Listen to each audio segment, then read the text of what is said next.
సొమ్మొకడిది సోకొకడిదిలా రాష్ట్ర ప్రభుత్వం తీరు మారిందని చేవెళ్ల ఎంపీ కొండ విశ్వేశ్వర్ రెడ్డి, కిసాన్ మోర్చా రాష్ట్ర అధ్యక్షులు బసవలక్ష్మీ నరసయ్య, జిల్లా అధ్యక్షులు ఫకీర్ రాజేందర్ రెడ్డిలు ధ్వజమెత్తారు. యాదాద్రి భువనగిరి జిల్లా భువనగిరి పట్టణంలోని ఎంఎన్ఆర్ గార్డెన్లో సోమవారం ప్రకృతి వ్యవసాయంపై కార్యశాల సదస్సులో భాగంగా మీడియాతో మాట్లాడారు. విశ్వాసం అభివృద్ధి ప్రజా సంక్షేమం కార్యక్రమం మోడీ పాలన సాగుతుంది అన్నారు. భువనగిరి కిల్లా పర్యాటక అభివృద్ధి కోసం 2024లో 55 కోట్లు వెచ్చించిందని ఈ సందర్భంగా గుర్తు చేశారు. పర్యాటక కేంద్రంగా అభివృద్ధికి కేంద్ర ప్రభుత్వం విడుదల చేస్తున్న నిధులను వివరించారు. ఈ సందర్భంగా మాట్లాడుతూ రాహుల్ గాంధీ తెలంగాణ రైతాంగానికి ద్రోహం చేసినట్లు రాష్ట్ర ముఖ్యమంత్రి రేవంత్ రెడ్డి చెప్పకనే చెబుతున్నట్లు ఎద్దేవా చేశారు. దేశంలో 1,40,00,000 మెట్రిక్ టన్నుల ధాన్యం ఉత్పత్తి కాగా తెలంగాణ రాష్ట్రంలోనే 55 లక్షల మెట్రిక్ టన్నుల వరి ధాన్యంకు సరిపడా యూరియా మందులను కేంద్ర ప్రభుత్వం ప్రత్యేకించి తెలంగాణకు అందిస్తున్నట్లు వివరించారు.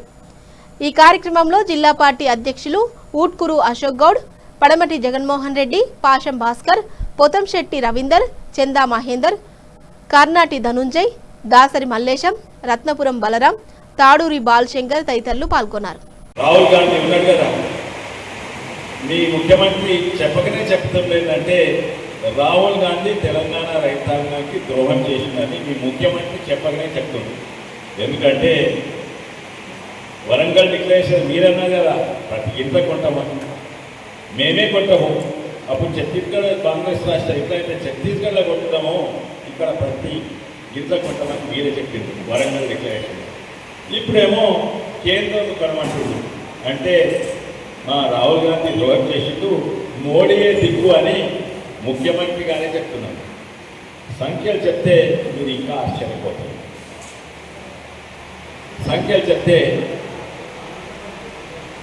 మనము తెలంగాణ పండించేట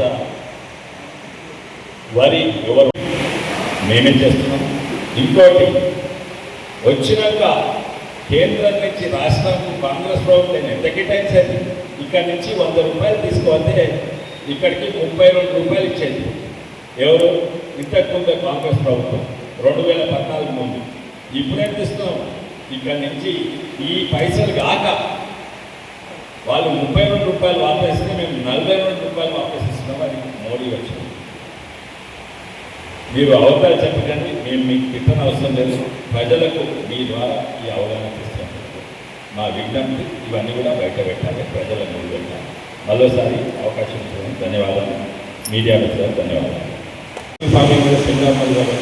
సెమినార్లో ఉండే విషయాలు మీటింగ్లో మనం చెప్పుకుందాము. ఎందుకంటే గౌరవ ఎంపీ గారు వేరే కార్యక్రమానికి వెళ్లాల్సి ఉంది.